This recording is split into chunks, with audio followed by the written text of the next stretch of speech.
NorCal Credit Union. Yeah, Larry's in for dibs, and he's got a name. I've got a name. Do you want it right here? I mean, yeah. I think I do. There are small sweaters. There are big sweaters. And then there's this guy's sweater. Kyle Kuzma. Do you remember that gigantic ugly sweater? Yes, I do. Okay, it's just like the worst looking, the worst fashion of all time. Yeah, but you know what? Like, I mean, there's been plenty of bad fashion, like, and just my opinion, I don't actually like being the fashion police because that's kind of like if you do you and it's all different looking and everything, I'm into that. Right. I like the City Connect jerseys before they started winning for the Giants, just because I'm like, ooh, orange helmets. Okay, it kind of looks like check it out. It's like a giant pajama party. That's remember what Shea Gilgeous-Alexander at the All-Star game? Man, he was showing out with some pretty loud material. But, dude, you play like that, I don't care what you wear. That's true. Yeah, anyway. How you play is how you play. I just think Kuzma, the Warriors and the Wizards cooked up the pool, trade a year ago. So the GMs have each other's number. Yeah, so we know there's that. And then Kuzma is just, where's Washington? Washington's a train wreck. I mean, they just drafted Alex Sarr. They've got a long rebuild. I mean, they're in the early stages of rebuild. And I just think that Kuzma, who makes 23.5 this year, 21.4 next year, 19.4, that he's easily gettable, and that if you want to keep Kuminga and you don't want to trade 5 number ones, but you still want to make a deal and improve your team. If you catch Kuzma on the right night, you'd swear he was a great young player. Look, you catch him on the right night. Now, there's other nights he's just terrible, but you catch him on the right night, and you're like, wow, man, this guy's 6'10". He's got serious athleticism and scoring ability, and he's got a little bit of a face-up game. There's a lot of nice things about his game. But for whatever reason, he's kind of drifting in Washington. I think, to me, that's the guy. That's the guy they're going to wind up with. For those of you not familiar with, just kind of the nuts and bolts of Kyle Kuzma, he's 28 years old. He averaged 22 a night last year.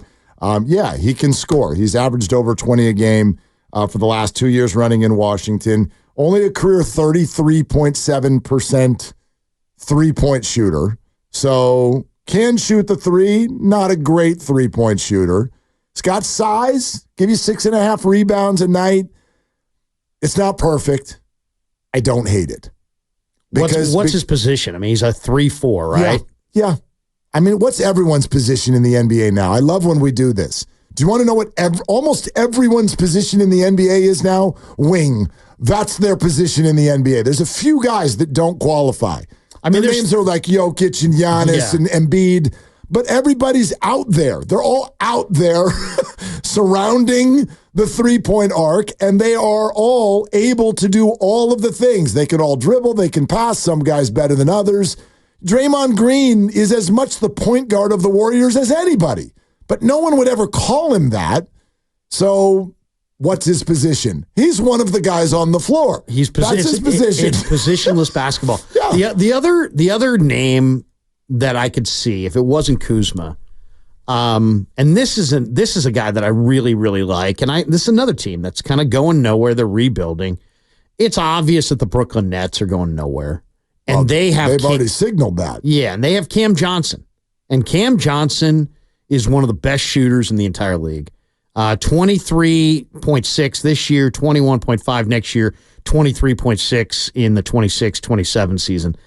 Carolina kid, 6'8", buttery, beautiful shot. I mean, you say goodbye to Klay Thompson and you need perimeter shooting, and you add Buddy Hield and Cam Johnson, you're covered. You're covered. I mean, now you've got Steph and Cam and Hield. I mean, now you better get out. You better be able to close out on Golden State shooters, or they're going to rain down some threes on you. Yeah, that guy I like a lot. Okay. I like a lot. And if you could somehow, make a bigger deal and get Dorian Finney-Smith, who's also kind of a nice little player, a combo forward as well, different skill set, but he's got a player option next year, I think for 15. He makes 14.9. So you could throw him in if you got a big deal involving Wiggins and some of the bigger contracts. But Cam Johnson, to me, that would be my vote. Obviously we all want to see Markkanen. I think Markkanen would be tremendous.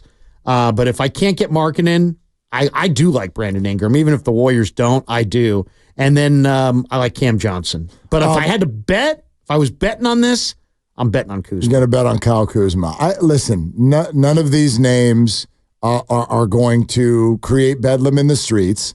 However, there are a couple of things that I like about him that are not your obvious, like what everyone's looking for. Oh, they want him to be a perfect player and be a number 2 option and be a good defender and be a high percentage shooter. What about simply the idea that they cost a lot less?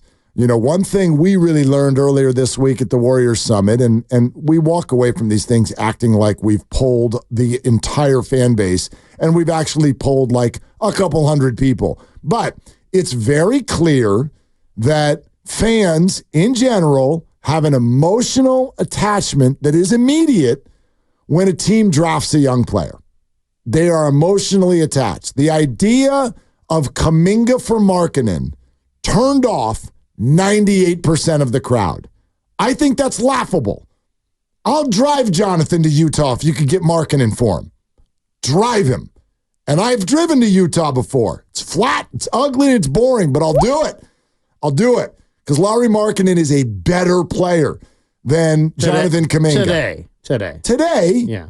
And in my opinion, one guy's 27, right? In what I would call the super prime. Like what you're seeing from Markkanen is the best you're getting from Markkanen. I agree. But what you're getting out of Kuminga, this guy was 19 2 years ago. Larry, look at what he's done in 2 years. I get it. If this kid improves as much from 19 to 21 or from 21 to 23 as he did from 19 to 21, then you're talking about the best player in the trade. I am allowed to project the way that I project, and I think that Jonathan Kuminga is already a good NBA player, will be a better one, will never be an all-star. That's my projection.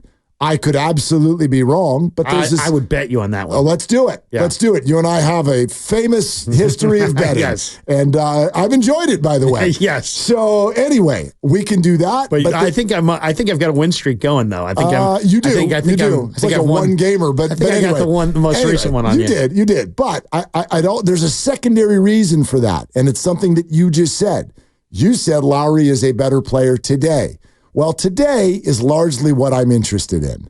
I very much believe that one of the big things that is a sticking point right now for the Warriors situation is that any timeline, and you can do whatever you want with this in your brain, but any timeline that involves Steph Curry doesn't match with Jonathan Kuminga.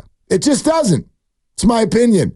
Jonathan Kuminga is not going to be ready to be a strong all-star level NBA 2 while Steph Curry is still able to be an all-star NBA 1. They don't match. By the time Jonathan is what you hope he can be, if he is that, Steph will be 38. Steph will be 39. He's not even under contract, at least at this moment. It doesn't match. So if you're the Warriors and you want to maximize Steph Curry's window, then hand me the keys and I will drive Jonathan Kuminga to Utah. This is such the overblown angle. What do you mean? It's not your birthright to contend for a title every year of your pro freaking career. I didn't say that. But Steph's won 4. It's over. It is over. Disagree. Let's all say it together. No, I won't say it. It is over. No, not until you define it. They're not winning titles. I don't care. They're not winning titles. That's not what it's about for me. Okay. That's not what it's about for me. But it's time to stop driving the franchise nearly off the cliff. You're not. Trying to get an elusive 5th ring that ain't coming your way. That's not what I'm talking about at all. And I know that that's essentially what you'd be doing if you traded 21-year-old Jonathan Kuminga, who 2 years from now is going to be spectacular. In your opinion. And it is not opinion that I share. But look what he was 2 years ago. I understand 2 years ago, he would never do what he did last year. Last year, he's dribbling in, and it looks like he's going all the way. It used to be, if he put it on the deck and he was going to the rim, he was going to the rim. Now, if you stop him, guess what? Little jump stop, little pass, boom, little bounce pass to TJD for a nice little bunny. Okay. He makes plays for others. He's done. That's an improvement that we've seen in 2 short years. You're telling me that he's not going to get better from 21 to 23? No, I'm telling you he is going to get better. But so I'm that's not. That's what they should be about. But not that much better. Like to think that the arc that you've seen from 19 to 21 just automatically continues to 23 and then to 25. I don't see that. That's not the way it works. He has taken a huge leap for 2 reasons. I think he's worked his butt off and he's gotten the opportunity. There was a lot of people that thought that James Harden for Shai Gilgeous-Alexander was a one-sided deal in the favor of Harden. I understand that. And then a couple years later, Harden's older and Shai Gilgeous-Alexander has improved to be one of the top young players in the league. No doubt. That's what's going on here. That's what we're talking about. Kuminga's going to be one of the best young players in the league. Shai Gilgeous-Alexander and Jonathan Kuminga. They're different skill sets, but they're both great young players. I see Shai Gilgeous-Alexander. Jonathan will never, ever, ever be that. But when they traded Harden, Harden was the better player. That's my point. But it doesn't mean that everyone who's good in 21 is going to be that. I don't see it. That Shai trade was for Paul George, by the way. Paul George. Yeah, whatever it was. Yeah. I don't see it. And you can be mad at me for that all anybody wants. I don't see it. I see Jonathan Kuminga as someone who is still awkward from the three-point line. He still has to stop and think about it a little bit. I do think that the Warriors as a team at times have had trouble with his decision-making on the floor. And as much as you say, boy, when he drives, he used to go. Now he stops and makes a good decision or puts up a mid-range. I still don't see that. I still see someone who forces it to the rim a little bit too often and often doesn't get there. Like he's not a number 2 option yet. You can call him your second best player, and I'll say that was a team that missed the playoffs. You're going to regret moving him if you do, which is why Joe doesn't want to move him. I think Joe knows this guy's going to be something else. I don't want to move him, but I'd move him for him. I mean, in theory, but if that doesn't get you a title, and then Jonathan Kuminga becomes a perennial all-star, I mean, if you ask me, I think Jonathan Kuminga is going to be an all-star, and I think Jonathan Kuminga is going to play at least a decade more in the NBA, at least. Well, sure, he'll play another decade. Yeah, so you're going to be watching this guy do some amazing things. You think that this guy is one of the best athletes in the league, and you think he still will be when he's 32? He's one. I mean, he's a run and jump guy, but there's so many nuances to his development that we've already seen in a short amount of time, and I just think that he's the arrow's pointing nothing but up, man. He's going to be a tremendous player. You got to give something up to get something. Look at how people talked about his perimeter shot as a rookie. It was like, oh, it's broken. He's just never going to be a shooter. Look how smooth it is now by comparison. Smooth. I mean, by comparison, I could get to the refrigerator and back for a snack from the time he starts it to the time he releases it. I'm just saying. Come on, man. His shot is so much better looking. They leave him alone, Lair. But I mean, they leave him alone. You're forgetting what he was 2 years ago. He was incredibly raw. I know he was. He deserves. A lot of people thought that he was never going to develop an outside shot. That's my point. He's developed it. He deserves a ton of credit for his development. I am not ripping Jonathan Kuminga. Very good young player. I do not project all-star. That's just me. Okay. That's just me. And you were a scout. I do. I mean, I really do think he'll be an all-star. I mean, he's such an incredible athlete, and he's getting better, and he's a smart guy. He wants to get better. The athleticism, the desire. I mean, this kid was so young. He hadn't seen his parents in like a decade. I mean, this kid went through a lot to get to the NBA, and I think people judged him way too soon, way too harshly. Now we're starting to see the improvement. I think there's a reason that Warriors haven't acquired Markkanen. I think the main reason is they won't give up Kuminga. No, I think the main reason is Utah's not trading Lauri Markkanen.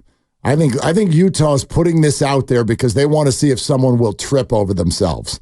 That's all they're doing. And if nobody trips over themselves, and what I mean by that is just a bad deal. Just offer 80,000 picks. Yeah. Like, I think that's what they're doing. I don't think that they want to give up Lauri Markkanen. I project that on August 6th, you're going to see those two sides have an extension in place.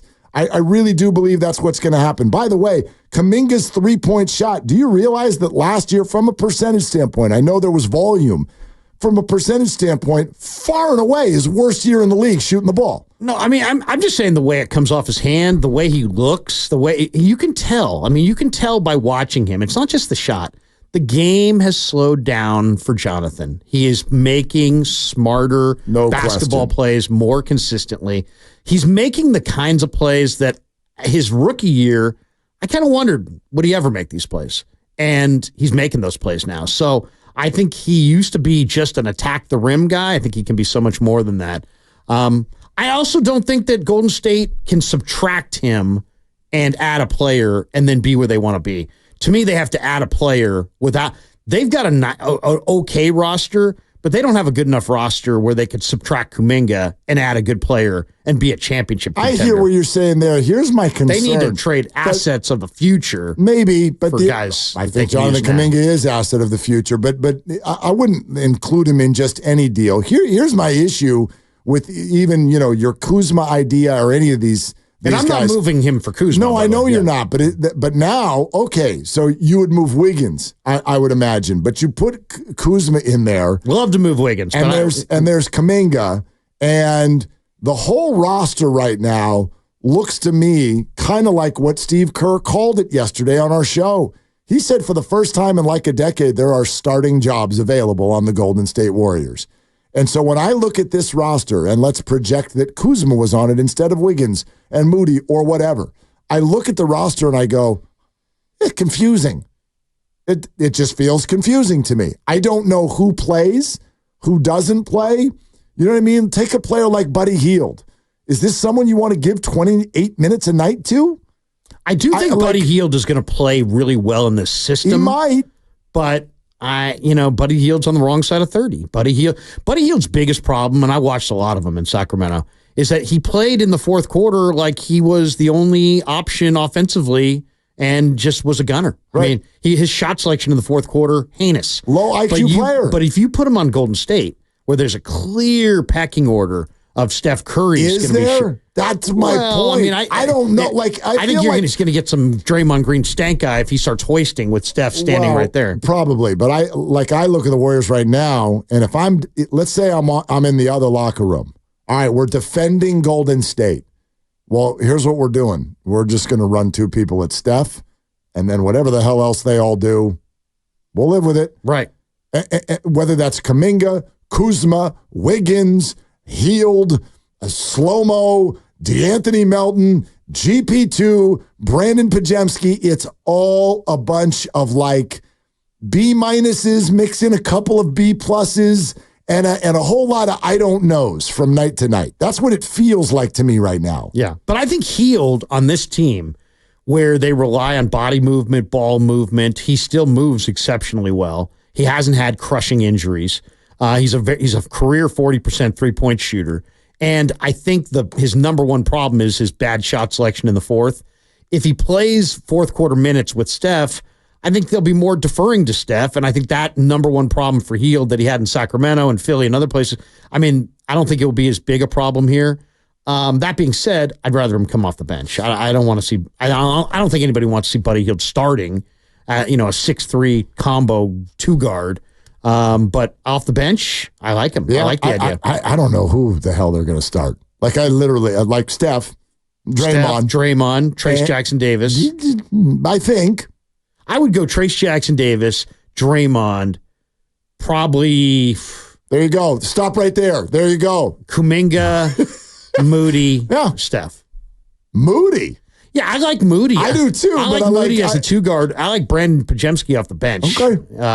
Would you start Pajemski over Moody? I think Moody's could step in at the 2. And I mean, Moody would have played solid NBA player. He would have played significantly more NBA minutes to this point if he wasn't such a good, respectful. I'm going to defer for the vibe in the room. I mean, Klay Thompson had a hard time dealing with the twilight of his career, and Moses Moody paid for it in his minutes. Maybe. I don't think him squawking means, I don't think Moody is, did he get what he's earned? Maybe not. Has he earned the right to just be I should be playing more? No. I don't think on this team, though, he should be playing more. Now, Klay Thompson's not on the team anymore. Yeah, let's take some calls. Miguel and Hayward. Hey, Miguel, what's up? Hey, what's up, man? Hey, like I'm watching you guys on YouTube TV right now. Like if I'm saying it right. Hey, like I like what you said. You pretty much just said, like if the Warriors trade Jonathan Kuminga, like I would drive Kuminga to Utah and bring the new big piece to the Bay Area. I want to know what kind of vehicle would you drive over there? A regular car? It's a good question. No, it's a really good question. What are you driving? I would not want to take the car that I drive. I'd want to do something that's a little bit more fuel efficient, maybe a hybrid or something, but I'm bringing back a 7-foot man. So I got to have spacious leg room. What's that super tiny car? What's that thing called? Oh, those little... you know what I'm talking about, Grandy. What's that? What is that tiny car? It's my gosh, I know exactly what you're talking about. It's like 3 feet deep. I'd love to see that. Yeah, except for I feel like, if you get into an accident, you die. No doubt. That feels a little unsafe. Yes. Do you guys mean the smart car? Smart car, yeah. Unless, of course, Smart Car would like to sponsor the show, then I find it to be the safest car on the road, Larry. When I know that I want to get from point A to point B, I only go in a smart car. I mean, I think it's smart. It is smart. There you go. There's your tagline. There you go. Let's go to Fillmore Mike. Mike, come on, man. What's up? Hey, man. Mark, you out here sounding like a hater, my brother. I'm sorry. And I know it sounds that way, but if you really think about what I'm saying, it's not. I think the kid is really good. He's a really good player. He's got room for improvement. Why is it hating to say that I don't feel like he's going to be an all-star? Like there's very few of those. When Larry Krueger, shout out Larry Krueger too. He does a hell of a time. I gotta holler at Larry Krueger about his YouTube. He go crazy on YouTube. Anyway, thank you, bro. I swear, when he said he's gotten better at this, you scoffed at it like, what? His shot? I can go to the bathroom, take a number 1, number 2, wash dishes, wash my hands. Now, you added the potty talk, Filmo. I said I could go to the fridge and get a snack. I tend to like, pita Lentils. chips and hummus. Maybe, right? Like get an apple. Lentil bean dip. I got some in the freezer right now. Absolutely, I do. I'm sure that's awful coming out of the freezer. No, it's actually delicious. But anyway, Filmo, that's all I'm saying. Look, they leave him alone. Filmo, if they're worried about his 3-point shot, they'd guard him when he took it. And he shot 32%. Listen, Mark, you got to understand. Nobody stays the same. We didn't know what Steph Curry was going to be 3, 4, 5 years into the league, my brother. Of course. Jordan Poole made a hell of a league. Like he just said, Shea Gilgeous-Alexander. I liked it. The other guy more than Shea Gilgeous. I liked it. I forgot his name. The little shot, the light skinny Ahmed. I forgot his name. He's like Middle Eastern. Anyway, Pokashevsky. You talking about Pokashevsky? Who are we talking about? No, we ain't talking about. Come on, you know we ain't talking about. Damn. Anyway, who are we talking about? At some point, I'm talking about Ahmed. I think his name was Ahmed. Or he got traded with Shea Gilgeous, and they had a nice little young team. And he was right. You don't know what is the development is going to be. Of course I don't. Filmo, we're up against it. We got to go. Hold on a second. Of course I don't know. Neither do you. I'm not allowed to make a prediction. Are the Niners going to win the Super Bowl this year? No one's going to freak out if you said yes. History says no. I know. And by the way, history says no on Jonathan Kuminga making the All-Star team too. Just because he's improving, you guys act like it's offensive to think that he's not going to fly through the roof